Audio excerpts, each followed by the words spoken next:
Hello, friends. This is Pastor Dave. And before I share my story for today, I have a question for you. I'd like you to think about your friends. Who are the people that are close to you? In what ways are your friends like you? And in what ways are your friends different from you? That's an important thing to think about as we grow up and as we grow older. How are our friends like us? And how are our friends different from us? Today's story is called Farfallina and Marcel. And I like this story because it helps me to understand the value and the beauty of having friends who are not the same as me. Let's listen to Farfallina and Marcel. It's a story that was told to us by Holly Keller, is the writer's name. The rain fell all morning. It splattered on the pond. It splashed on Farfallina's leaf. She found a dry spot, and she ate it. This is Farfallina here. She looks like a caterpillar. "Hey," said a little voice. "You're eating my umbrella." Farfallina peered over the edge. A small gray bird was huddled underneath. Farfallina liked his soft feathers and his gentle eyes. "I'm Farfallina," she said. She slid down to the ground. "My name is Marcel," said the bird. He liked Farfallina's smile and her pretty colors. The rain turned to drizzle, and Farfallina wanted to play. "I'll hide and you find me," she said. Marcel agreed. Farfallina hid under a fern close to the ground, because she knew that Marcel couldn't climb.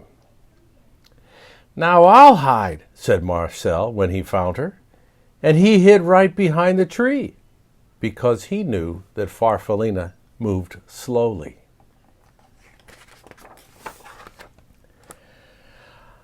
"I'll take you for a ride on the pond," said Marcel. Farfallina inched her way up onto Marcel's back. "You tickle," said Marcel, and he slipped into the water. Farfallina giggled. "There's so much to see," she said. Farfallina and Marcel played together every day. They liked the same games, and they liked each other. But one day, Farfallina was not herself. "I'm not sick," she told Marcel, "just a little uncomfortable. I need to climb up onto a branch and rest for a while." "I'll wait for you," Marcel called as Farfallina made her way up the tree. Marcel watched until Farfallina was completely out of sight. Then he settled himself in the grass and waited. Night came, and then morning, but Farfallina didn't come down. Marcel called to her, but she didn't answer. He was very worried and terribly lonely. Weeks went by. The afternoons grew longer and warmer, and Marcel went to the pond. He was growing, and when he looked at his reflection in the water, he hardly recognized himself. He went back to the tree every day to look for Farfallina. But she was never there, and after a while, he gave up. Do you know where Farfallina went? Can you think where she might be? Does this give you a clue?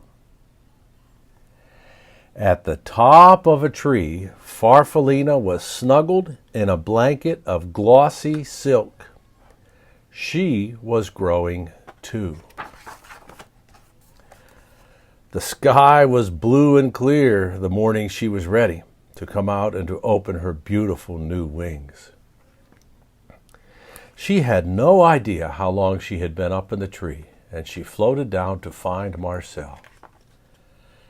"I'll just wait," said Farfallina when she didn't see him, and she sat on a flower. Night came, and then morning, but Marcel wasn't there. Farfallina was tired and confused. She fluttered around a bit and went to the pond.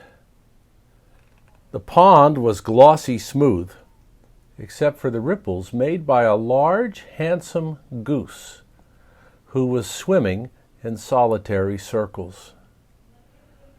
Farfallina shivered with disappointment. She went to the pond every day to look for the small gray bird named Marcel, but he never came.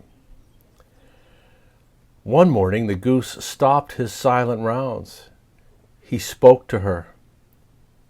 "You must like it here," he said. Farfallina fluttered a bit.